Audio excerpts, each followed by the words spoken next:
Hola amigos, voy a hablaros sobre el trabajo de mi tesis.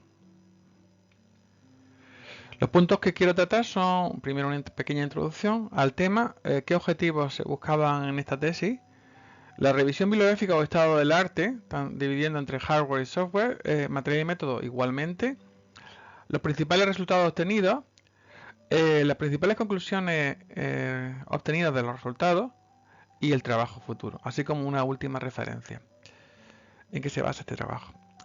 Bien, hay problemas energéticos, eso todos lo sabemos. Fundamentalmente por nuestra dependencia por los hidrocarburos o con combustibles fósiles. Dada la procedencia de la generación de la energía, el consumo energético presenta grandes desafíos. Fundamentalmente por las emisiones precisamente de esos gases de CO2 a la atmósfera, lo cual contribuye al cambio climático. También hay falta de acceso a estos recursos desde muchas zonas, lo cual genera conflictos geopolíticos. Es muy interesante destacar cómo los edificios son una gran fuente de emisiones a nivel global. De hecho, en Europa son un 36% según la Comisión Europea y un 38% en América según la Comisión para la Cooperación Ambiental, la CICA. La creciente urbanización intensifica este problema, por tanto es muy interesante estudiar la eficiencia energética de estos edificios, porque con ello mitigaremos el cambio climático. Esto lo dice la propia ONU, según el Programa de las Naciones Unidas para el Medio Ambiente, el PNUMA. ¿Qué soluciones claves se proponen? Pues fundamentalmente el tema de la adopción de energías renovables, incluso integrada en el propio edificio, mejorar la eficiencia energética, lo cual puede contribuir incluso hasta un 40% a reducir las emisiones, una mayor concienciación y educación en temas de políticas medioambientales, por ejemplo, reducir nuestro consumo de aparatos, por ejemplo, de las luces cuando no las necesitamos, por ejemplo, bajar la temperatura del termoeléctrico si lo tenemos, por ejemplo, no poner el aire acondicionado demasiado fuerte, etcétera, etcétera. También el consumo fantasma, cuidarlo, ¿no? Y por último, y no menos importante, sería el tema de la tecnología y la monitorización. ¿Qué medidas se pueden tomar? Pues fundamentalmente hay un dicho que dice no se puede optimizar nada, no se puede medir. Por tanto, lo primero que hacemos es medir. Pero una medición global no vale. Necesitamos una medición desglosada. Porque si no, una medición global oculta mucha ineficiencia. Es decir, estamos hablando del desglose. Con esta política se puede llegar a reducir hasta el 20% el consumo y con ello mejorar nuestra eficiencia y menor huella de carbono. Esto no es nada raro, es similar, el desglose es similar a lo que se hace en la tienda de lista de la compra. Vamos a comprar, vemos un montante muy alto, pero cuando estudiamos el detalle, pues lo entendemos. Pues esto es igual con el consumo y concretamente la desagregación de consumo. Para ello tenemos dos técnicas muy diferentes. Una que sería el Lean, que sería la forma fácil, montar un contador en cada dispositivo, lo cual como vemos es poco viable. Y otra tecnología que sería el NIL, que es decir, recopilar los datos agregados de todos los dispositivos y mediante una tecnología intentar separarlos. Por tanto, el NIL no es ni más ni menos que la monitorización no intrusiva de la carga. Es decir, el proceso de estimar consumo energético de los electrodomésticos individuales utilizando solamente la lectura del global del medidor principal. Es decir, tenemos la señal agregada y queremos desagregarla como vemos aquí a la derecha. Además, el NIL puede tener otras aplicaciones, no solamente el ahorro energético. También tenemos el análisis de predicción del futuro, del consumo, también detección y redistribución de picos de consumo, también detección de fallos y cortes de suministro, servicios relacionados con la dependencia, etcétera. ¿Qué objetivos se buscaban en esta investigación? Pues fundamentalmente desarrollar soluciones abiertas de hardware y software para el NIL. También optimizar y validar algoritmos en entornos reales. Y por último, democratizar el acceso a esta tecnología. Bien, ahora vemos el estado del arte tanto del software como del hardware. En primer lugar, miramos el software. El NIL surge con su primer trabajo, Hart, que observó cómo la señal agregada tenía altibajos que se debían precisamente a la conexión-desconexión de aparatos. Fundamentalmente después surgen ya otros modelos más avanzados, que son como los modelos de carga, procesamiento de señales, y ya tenemos en el 2000 el tema de las redes neuronales y el árbol de decisión. Y en la última década tenemos el NIL-TK, una herramienta que intenta normalizar, centralizar todos los recursos. Por último tenemos el Edge Computing, ¿no? Que se supone que es hacia donde vamos. Los métodos tradicionales pues sufren ruido, porque no son capaces, sobre todo, de separar dispositivos similares. Surgen, de hecho, esta tecnología a partir de descomposición de señales, detección de cambio de eventos, como hemos hablado de Hart, análisis de características, modelos de carga o reglas heurísticas. Estos modelos adolecen de ruido, por eso surgen nuevos algoritmos que intentan mejorar estos resultados, como son los algoritmos basados en firmas, los algoritmos basados en clustering, todo lo que es el tema basado en optimización combinatoria, o, por ejemplo, métodos estadísticos y aprendizaje automático. Por tanto, podemos dividir tres grandes bloques los algoritmos según el enfoque metodológico. Un primer bloque sería todo lo que es relacionado con las matemáticas, es decir, todos los métodos de optimización, donde obviamente destaca la optimización combinatoria, pero hay más, como los algoritmos genéticos, optimización de enjambres de partículas, algoritmos de enjambreables. Todos piensan que la solución es completa y tienen que buscar la forma óptima de encontrar la solución. Otro gran bloque serían los métodos supervisados, en el que cuentan con información a priori de los electrodomésticos. Aquí destaca todo lo que tenga que ver con redes neuronales. Las redes neuronales artificiales, las redes neuronales convolucionales, redes neuronales recurrentes y otros algoritmos. Por último tenemos los métodos no supervisados, en los que no necesitamos información a priori de los electrodomésticos. Aquí destacan todo lo que es el tema de Markov, el factor oculto de Markov o el análisis de secuencias de estado oculto. También hay otros como los algoritmos de clustering o modelos de mezcla gaussiana. Por supuesto también hay mezcla entre métodos no supervisados y supervisados. Y bueno, y tenemos otros algoritmos como por ejemplo el algoritmo KM. Veamos algunos de los algoritmos más clásicos, ¿no?, que se implementan en esta tesis. En primer lugar hablamos de la asociación combinatoria, que es el método más obvio, ¿no? A partir de la señal agregada generamos todas las combinaciones de estado y calculamos la combinación que tiene el mínimo error y seleccionamos con ello las combinaciones individuales. Su coste es exponencial en función del número de electrodomésticos, k elevado a n. Tenemos también el algoritmo de Hart, que hemos hablado antes, extrae la potencia activa o reactiva y con un detector de eventos obtiene los umbrales dinámicos de on-off y con ello asigna al electrodoméstico. Su coste es lineal. Tenemos el algoritmo de la MEA o media móvil, que simplemente de la señal agregada calcula el promedio móvil en una ventana temporal. Su coste es lineal y, como veremos más adelante, obtiene muy buenos resultados con los medidores que se han usado. Por último tenemos el factorial oculto de Markov, con dos variantes, la de exact o la normal. Ambas implementaciones similares, una que tiene NIL-TK y otra NIL-TK con TRIP. Obtiene un modelo factorial de estados ocultos para cada electrodoméstico, usa un algoritmo de inferencia de Viterbi optimizado y obtiene con ello los estados dispositivos individuales. Su coste, como vemos, es bastante alto, es 2 elevado a n, aún más elevado que la optimización combinatoria. Tenemos también algoritmos más modernos, como son todo lo que tiene que ver con las redes neuronales profundas.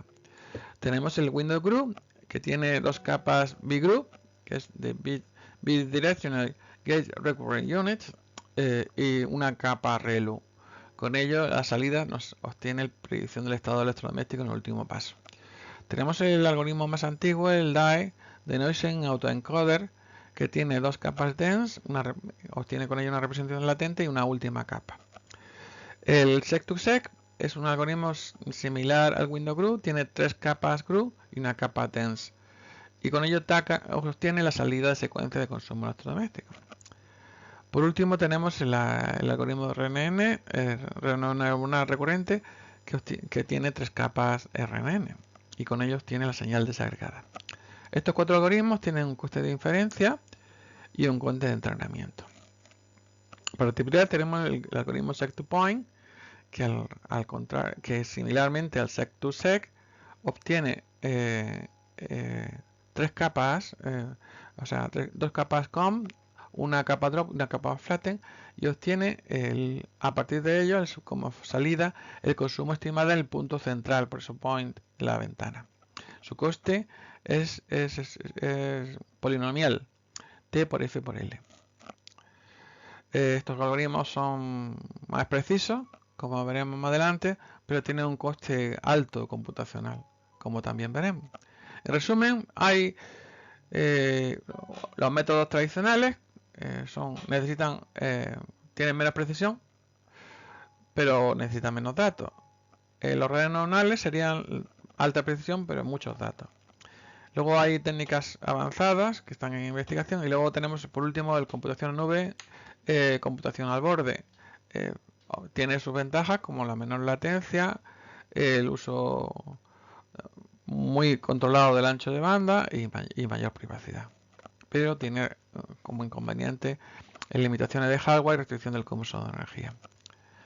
Bueno, los algoritmos son importantes, pero también los datos, porque con los datos es con los que entrenamos los modelos para ir usando los algoritmos, ¿no?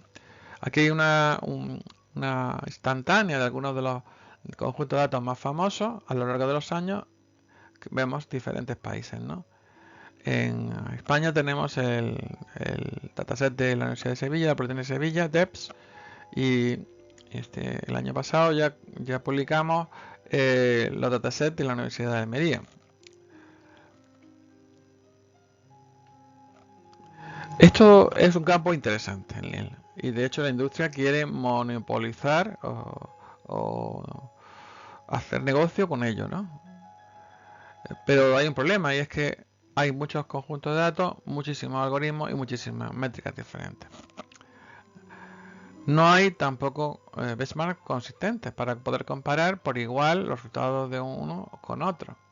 Y por último, y para mí más grave, es el tema de los cálculos de las métricas. No todos los autores calculan las métricas de la misma manera, incluso con el mismo nombre, lo cual es grave, ¿no? Por ello surge una alternativa que es el NIL-TK. NIL Toolkit se llamaría multidisciplinar, de diferentes investigadores de muchas universidades, que proponen un toolkit con un conjunto de herramientas específicamente diseñadas para el tema del NIL. Se publicó en el 2014 en la quinta internacional conferencia de sistemas de futuro energético. ¿Qué aporta NIL-TK? Pues aporta sobre todo el formato de datos, el NIL-TK Data Frame, el que incluye los metadatos, y también una estructura similar a lo que sería un árbol de ficheros. También incluye varios importadores de serie, y luego, bueno, fundamentalmente tiene unas métricas de precisión alta. Algunas de las métricas más interesantes que tiene el TK pues serían las típicas 4 de cualquier sistema de aprendizaje automático, como el True Positive, False Positive, False Negative y True Negative. A partir de ello se calcula la métrica precisión y el recal. Y con estas dos últimas métricas calculamos el F1 Score, que es la media armónica entre la precisión y el recal. Luego tenemos otras métricas como el MAE, que es la diferencia absoluta entre los valores predichos y los reales, LA, el error absoluto, el MNEAP, el error normalizado, el RMSE, el error cuadrático, o el ND, el error normalizado de desagregación. Bien, en el TK tiene muchísimas ventajas. Hemos visto las métricas, son una de ellas, pero tiene algunas inconvenientes, como son la curva de aprendizaje elevada, hay pocos conversores para datasets conocidos, Tienen poca implementación de algoritmos más modernos y la instalación es bastante complejo, especialmente la parte del contrib, que sería los algoritmos de aprendizaje profundo. Bien, veamos ahora el hardware pues, que hace posible el tema de la desagregación. Cualquiera que se aproxima a esta tecnología tiene que obtener la tensión y la corriente. La tensión se puede medir pues, con los pequeños los transformadores, ¿no? Por ejemplo, ¿no? Aparte de también resistencia y hay circuito integrado específico. Lo más sencillo, un transformador como el ZBP 101 que incluye además un operacional para subirlo a positivo y poderlo medir con un controlador. En cuanto a corriente, pues tenemos por ejemplo los sensores Hall como el CS312 o los sensores de pinza como el ST013 que necesitarán una adaptación de señal, por ejemplo con un amplificador operacional en modo seguidor de tensión. Modernamente existen unos módulos mucho más avanzados que vienen calibrados de serie, de fábrica, y bueno, incluyen medidas de mucha precisión, todas las medidas fundamentales eléctricas, y son de muy bajo costo. Hay muchísimos medidores comerciales, aquí se han puesto algunos, casi todos suelen llevar un sensor de pinza y una pantalla que puede ser inalámbrica, incluso con posibilidad de vertir estos datos a la nube. Bueno, veamos ahora qué material y métodos se han empleado en la confección de esta tesis. En primer lugar, el hardware abierto, ¿no? Con el que se ha tratado esta tesis. El ZMS, OpenZMeter, es un diseño producto de muchos años de investigación entre la Universidad de Granada y Almería. Tiene más de 250 medidas eléctricas, incluye los armónicos hasta los de 50 de la tensión, la corriente y la potencia.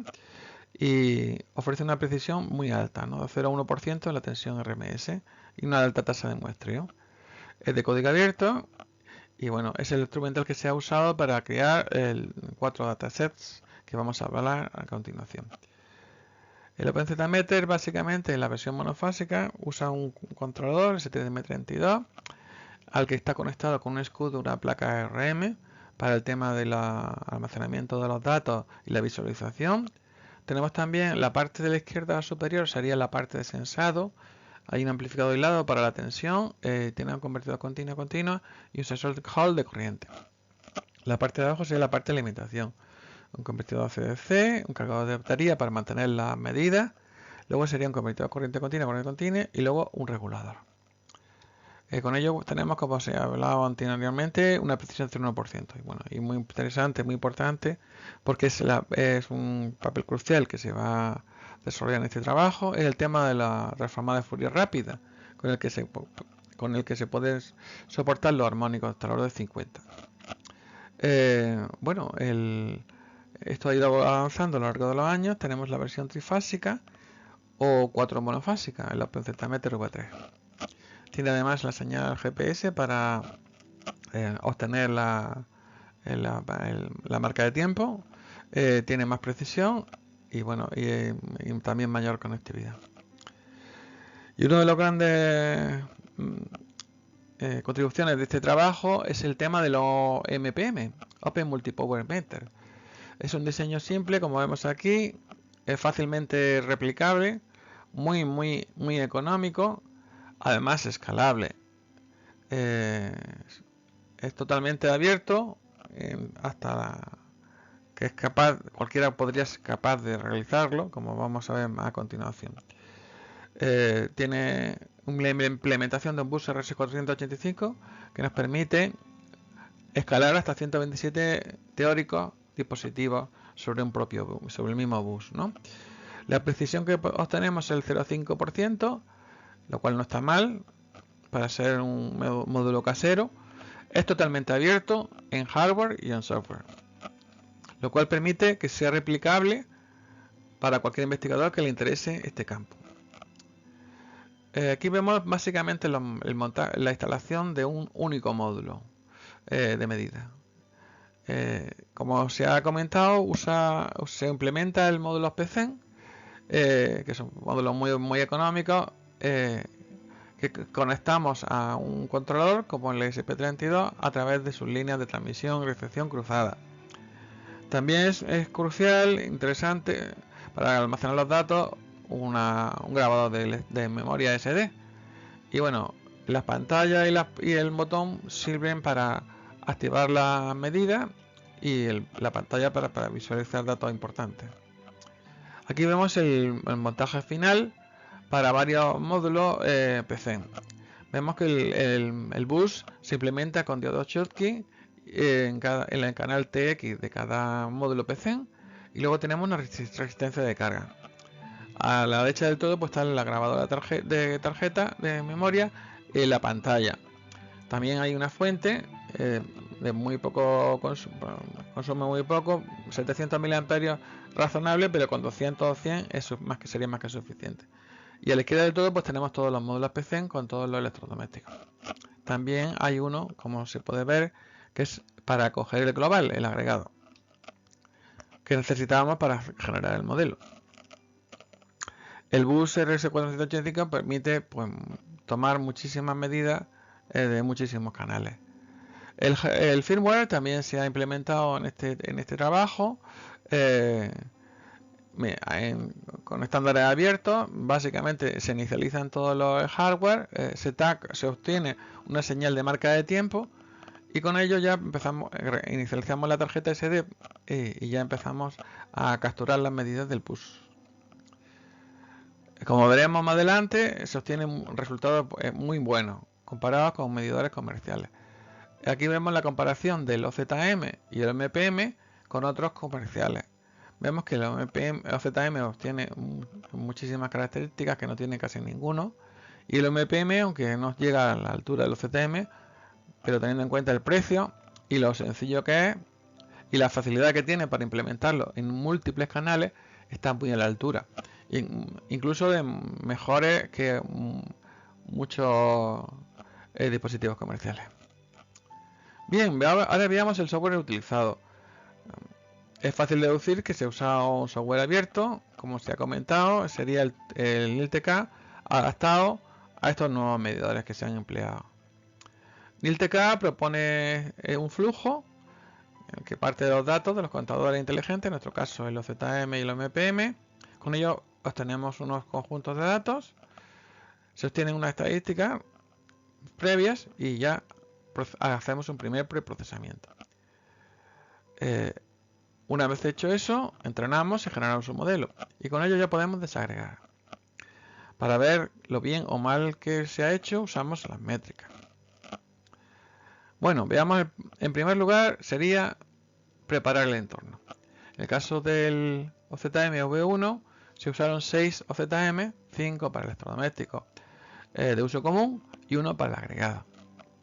En el caso de Desual 10 y Desual 10H se podrían haber usado 11 ZM V1, pero como el OZM V3 tiene 4 monofásicos, se usan 3 medidores.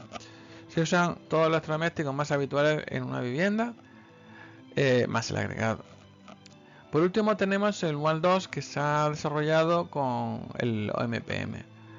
Aquí se han usado 5 canales, más el agregado. Se han usado cargas de bajo consumo para comprobar la potencia que tiene este dispositivo, ¿no? Porque es más difícil desagregar cargas pequeñas. Bien, la primera fase en todos los ZM sería la adquisición de datos. Es simplemente hacer una petición curl con la cookie y con los parámetros que necesitamos capturar, con las variables eléctricas que queremos capturar. Con ello nos devuelve un array en photo.json que lo salvamos sobre el fichero. Esas medidas que da el ZM no son tratables directamente por el convertidor. Entonces necesitamos un primer preprocesamiento en el que básicamente vamos a calcular la potencia aparente en función de la potencia real y reactiva. Se quitan campos que no nos hacen falta y reordenamos, ¿no? Bueno, tenemos ya los ficheros de los ZM adaptados, y también los del OMPM que vienen directamente en bruto en la tarjeta. Estos ficheros no nos valen, tal cual tenemos que, para generar el dataset, tenemos que usar un desagregador, un conversor. Pero desgraciadamente NILTK no implementa conversores para nuestros medidores. Por tanto, se ha tenido que desarrollar nuevos convertidores o conversores para nuestros datos. Estos son los nuevos convertidores, conversores que se han creado en este trabajo, con una novedad, que sea el soporte de 13 dígitos, tanto para el OMPM como para el OZM, debido a su alta frecuencia de muestreo. Además, una gran novedad es que, dado que el OZM tiene soporte armónico, también dos de ellos tienen el soporte armónico, que hasta ahora tampoco era soportado en el NILTK. Como vemos, para que podamos, aparte del código que hay que escribir para estos nuevos conversores, también hay que incluirlo en la parte del fichero init.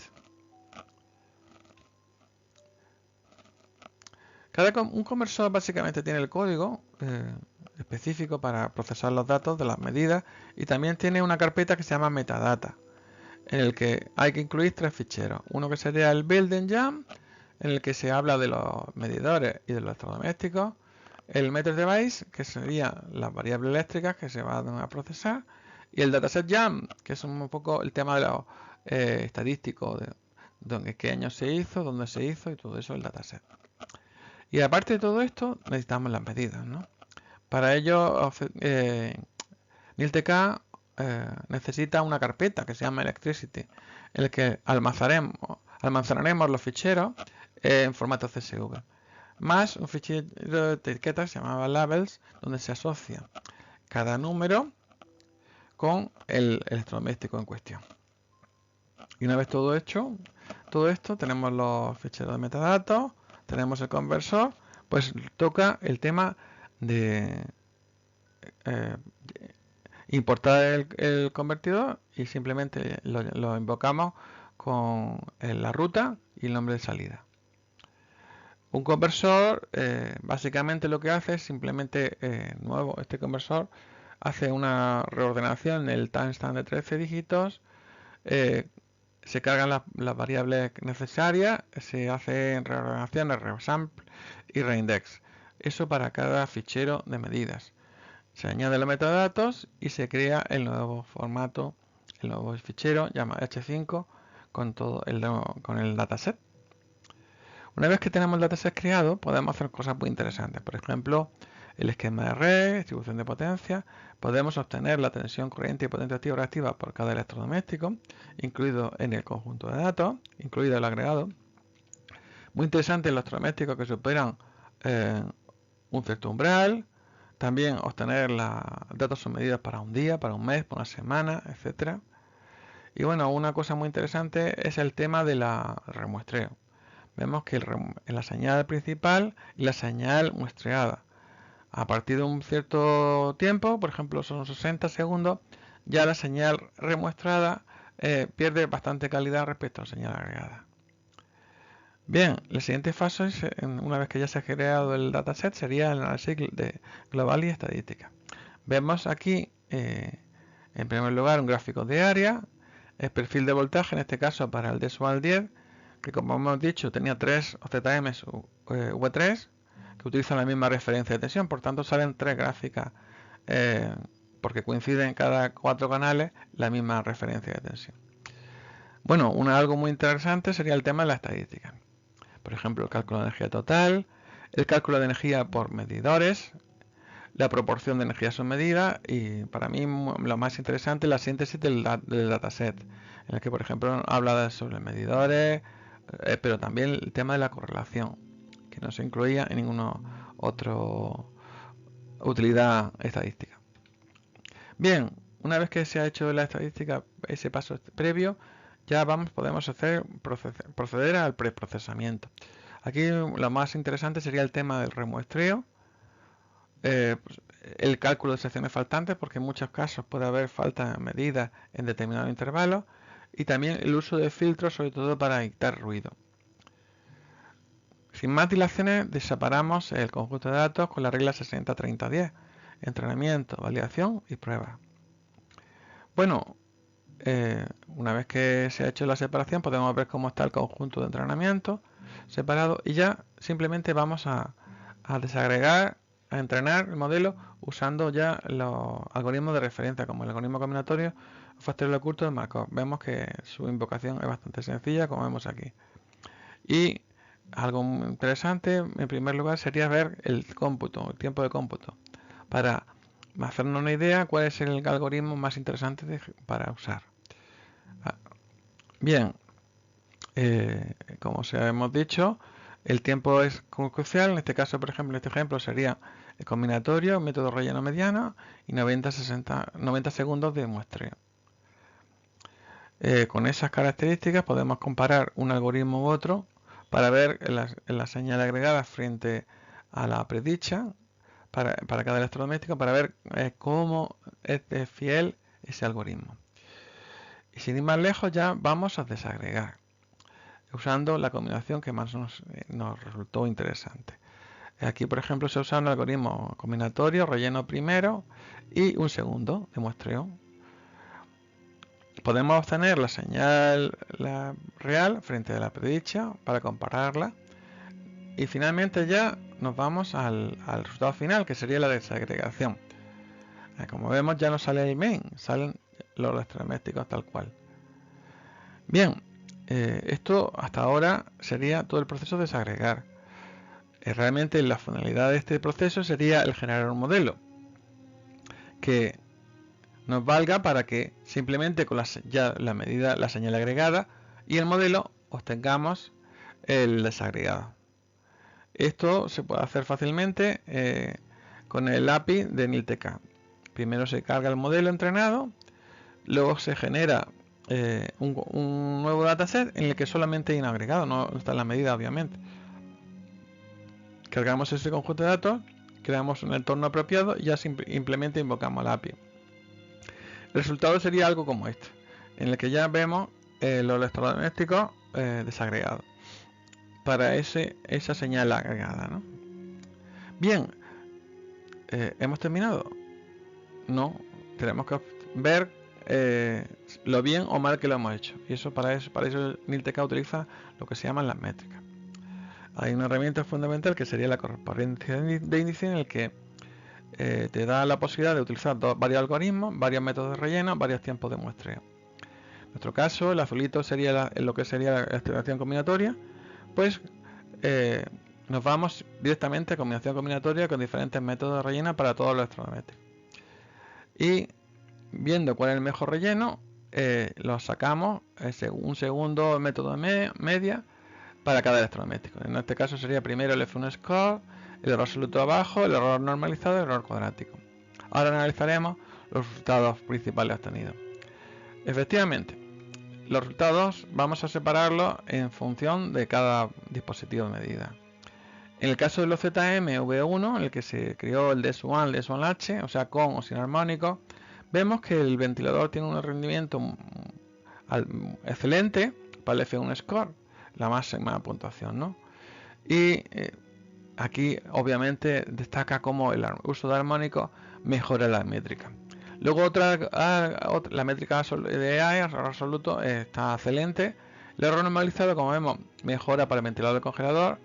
Y el caso del error cuadrático también mejora con uso de armónicos para el ventilador, la televisión y el hervidor. El caso del ZM3 es donde se usan del doble de electrodomésticos o aplicativos. Aquí es ya crucial, interesante destacar cómo el uso de armónicos mejora en casi todos los electrodomésticos, lo cual es muy relevante, sobre todo porque al duplicar el número de electrodomésticos la segregación es más compleja. Y bueno, en general es muy interesante destacar cómo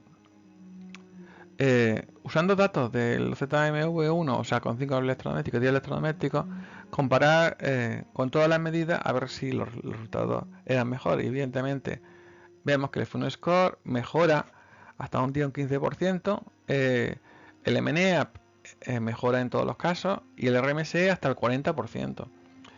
Sobre todo en firmas de las armónicas claras como el ventilador, el televisor, el congelador. Este estudio se hizo para 4 electrodomésticos comunes usados en el Deswell y Deswell 10H. Aquí vemos también un análisis sobre la relevancia del número de muestras. Obviamente, cuanto más muestras, los resultados son mejores. Y por último tenemos aquí el tema del hardware, que suele olvidarse. Sí, la alineación de las ondas es crucial, y así como el cableado para reducir los ruidos, sobre todo en las partes de las ondas. Y por último, destacar cómo el uso de armónicos solo pares, o excluirlos, o ampliarla en entrenamiento, en general no mejoran. Por tanto, la mejor combinación es usar simplemente todos los armónicos. Bueno, aquí se quiso hacer un estudio ampliándolo en la investigación aparte del algoritmo de referencia, los algoritmos de aprendizaje profundo, como son el DAE, el RR no recurrente, Set2Point, Set2Sec y Window Group, que son todos los algoritmos que hay a la derecha. Vemos que el F1 Score, que tiene que tender hacia el 1, excepto en HAR, que saca un resultado malísimo, todos tienden a mejorar a medida que utiliza redes de aprendizaje automático. El caso del MAE, que tenemos que este error tiene que ir hacia abajo, vemos que efectivamente tienden a mejorar con el algoritmo de aprendizaje profundo. El error ND es considerablemente ya interesante, como realmente baja muchísimo con estos algoritmos. Y por último tenemos el error cuadrático, donde es claramente también esa tendencia a mejorar el resultado con el algoritmo de aprendizaje automático. En general vemos que todas las métricas mejoran con algoritmos de aprendizaje automático. Hay un pequeño inconveniente, y es que el tema del tiempo de ejecución. Lo que vemos aquí destaca claramente cómo los algoritmos de aprendizaje automático requieren muchísimo más tiempo. En este diapositiva es interesante también destacar que el algoritmo MEAN, que hemos visto atrás, que está en medio, obtiene resultados muy similares al algoritmo de aprendizaje automático, siendo un algoritmo tan simple.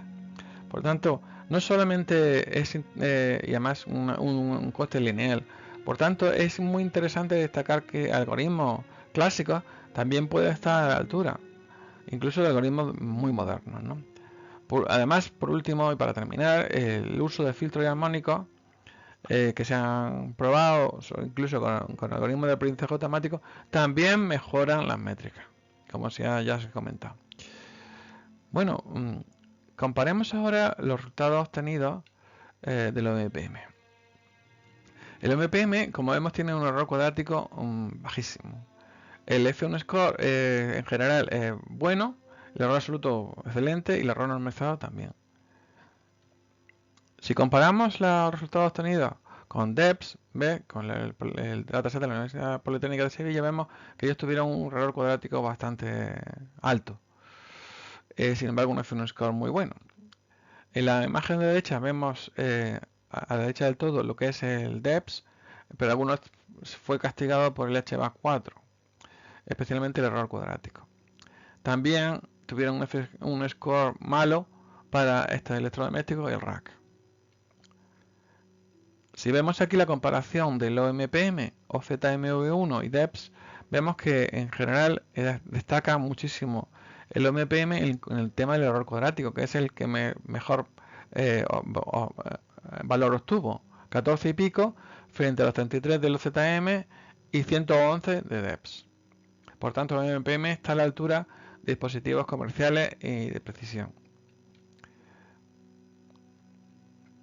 Si comparamos 4 electrodomésticos iguales con los 3 de conjuntos de datos, vemos que el F1 Score del OZV1 es el mejor, 5 electrodomésticos.